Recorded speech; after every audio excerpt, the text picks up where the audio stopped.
guys, welcome back to my channel and welcome to another foundation review for oily skin. Super excited about today's video because we're finally going to be testing out the Ordinary foundation. Now this is their coverage foundation. You guys have been asking for so long for me to review this. I heard you as soon as you requested it. Guys, I ordered this foundation on the 1st of May. It is the 20th of June. Yeah, so it took over a month and a half for me to get this. Now, they did tell me that they were experiencing quite a bit of traffic on the website and that there would be a delay with me receiving this, but I did not expect it to be that long. Now, Wayne Goss did do a video about this foundation. It's going to be over a month and a half now. So this foundation's only around $9 or $10 US, so it is super, super affordable. It says a high coverage creamy foundation that softens undesirable hues. I wonder if it softens undesirable people. So yeah, 30 ml high coverage foundation. Now the website says it comes in 21 shades. The texture is like a lightweight non-oily cream.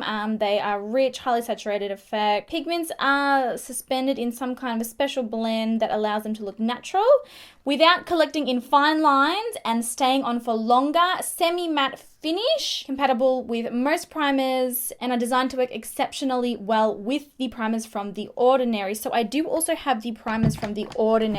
Perhaps on one side of my face we can use one of these and on the other we can use a regular primer. So yeah, basically Wayne was saying in his video that it was the most amazing foundation that he had ever tried. It was incredible, that the coverage was amazing, that it looked natural on the skin. So of course we all want to know how this is going to go on oily skin. So as per all of my foundation reviews, I'm going to apply this to my skin, show you guys how it looks, how it applies.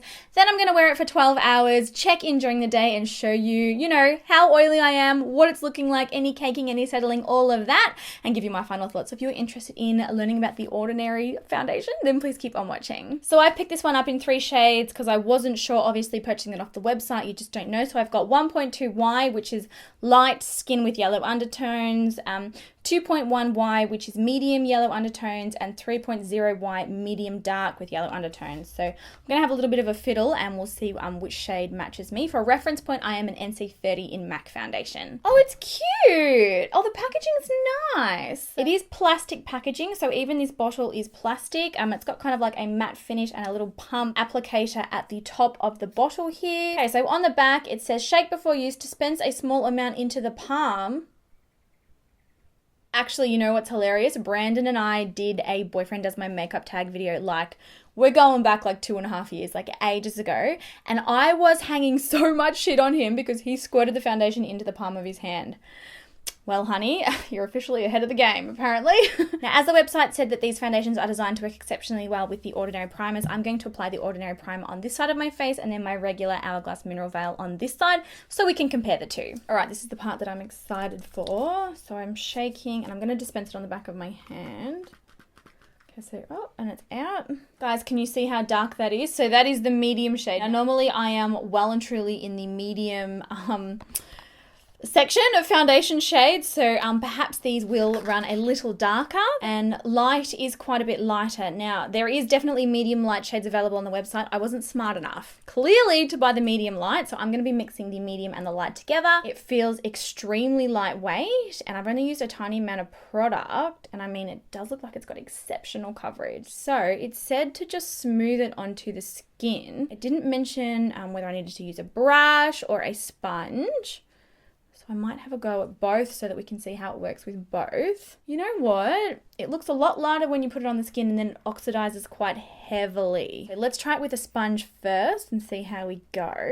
All right, so that there is one layer of the foundation. It's got a powdery finish. It doesn't feel sticky or anything at all. And also just a reminder that this is over the Hourglass Mineral Veil. Now for me personally, that is not enough coverage. I would want more coverage out of a foundation than that. So I'm gonna go in with the rest of the product that's on the back of my hand and apply that to my face and hopefully build it up a bit. And we'll try with a brush on the other side and see if there's a difference to how much, spreadability and coverage that you get out of using a brush versus a sponge. All right, I'm gonna pick this up now and try applying it with a brush. And I've used the same amount of product that I used on the other side, but I've come in with a brush and it's pretty much, not entirely, but pretty much picked up all of that product off the back of my hand.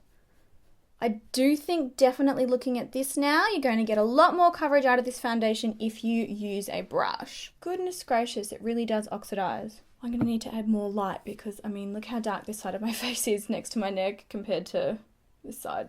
Ugh. So yeah, sponge application versus brush application. Like you can see that this side is full coverage. Oh, well, medium to full coverage. And then this side is probably light to medium coverage. I'm going to even up both sides of my face and then go ahead and apply my concealer, powder, and the rest of my makeup. And then I'll be back to show you what my skin looks like. And then we will start wearing this. And hopefully this one will hold up during the day and it'll be good for oily skin. Oh. The last few foundations that I've tested have been like an absolute hot mess. It hurts my soul every time, so please, I hope today is successful. All right, back again, and I've got the rest of my makeup on. My skin, I feel like, is looking pretty good. I have to tell you, I am noticing already there is some settling in the smile lines on the sides of my mouth, and also, I don't know, I've got to pull the weirdest face to show you this. Bear with me. Here. Around there. It does look quite cakey in there. The rest is pretty good. It's definitely good coverage. Building it up on this side to match the coverage to this side, you know, it hasn't affected, you know, the cakiness or anything of it. Definitely can see it on my skin. It doesn't look, you know, completely naked or weightless as the original packaging claimed. So here it is close up. So see, there's like a little bit of creasing here. So ordinary primer side, Hourglass Mineral Veil primer side. I think I prefer the Hourglass Mineral Veil primer side, to be honest. I just think it looks smoother. So yeah, what I'm going to do now is wear this foundation obviously for the rest of the day. I will check in at the 6-hour mark and then again at the 12-hour mark. So yeah, I will talk to you guys very soon. Hey guys, so we are at the 6-hour mark now and my skin is looking freaking incredible. Not going to lie, I'm not even going to sugarcoat it. It looks good. I am hardly oily at all. There's still some caking around my nostril. You know what? I'm going to zoom you in. This is pointless. So there's still some caking around my nostrils. See that separation? There is still a little bit of creasing beside my mouth here, but I actually think that that has settled down quite a bit, and I did originally have a bit of a settling in the smile line on this side, has also completely settled down. The rest of my skin looks really nice and fresh. The coverage is fantastic, but it does look quite natural. Even Brandon mentioned before, you know, that he thought that my skin looked really nice and not, you know, kind of like heavy, like I was wearing a stack of makeup. It hasn't oxidized any further, so the colors do match me fairly well. I just feel like my skin looks really natural. It's definitely not cakey, but the coverage is there. So far, super impressed. I cannot believe I'm not oily. Like, that is absolutely ridiculous. What is this madness? Okay guys, so we are back again. We're officially at 12 hours and I literally cannot believe my skin at this point. It looks so good. Now obviously we do have some wearing and tearing, but honestly the oil, the coverage, the finish, the natural texture, the lack of caking, I am super impressed. So yeah, let's get close and personal so you can have a look. Obviously I'm oily. It's not actually too bad though. So first up, again, this is the side with the Hourglass Mineral Veil primer, and then this is the side with the, what did they call it again? The Ordinary High Adherence Silicone Primer. I would say probably my pores look smaller on the Hourglass Mineral Veil primer side in my personal opinion. And I do think that there is less creasing on this side and sort of less, I don't know, I think it looks more settled on the side with the Hourglass Mineral Veil. In saying that though, that primer is so freaking good. I've never had it fail me, so that doesn't surprise me at all. But look, I've still got all of the coverage. I've still got all the coverage under my eyes, on my forehead, on the sides of my face. Yes, I'm definitely oily. You could not deny that I was oily, but I don't feel like it's too bad. There's a little bit of separation here, just on this little tip. I don't know if you guys can see that. It's not bad though. Everywhere else honestly looks pretty good. Holy crap, I can't believe this. For a foundation that's so cheap, like, it's $9. Are you kidding? So as far as a first impression and review goes, I absolutely love this foundation. It looks incredible on the skin. Very natural. It doesn't have, you know, a super powdery texture or finish. You can hardly see it. The coverage is amazing. For $9, you honestly cannot go wrong. This is super impressive. So yeah, I can definitely recommend this one.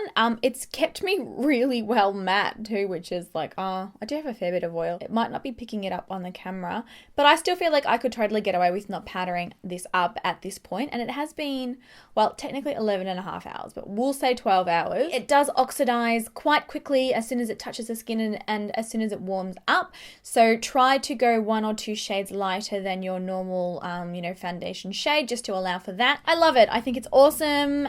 Well done, The Ordinary. You did a brilliant job in this foundation.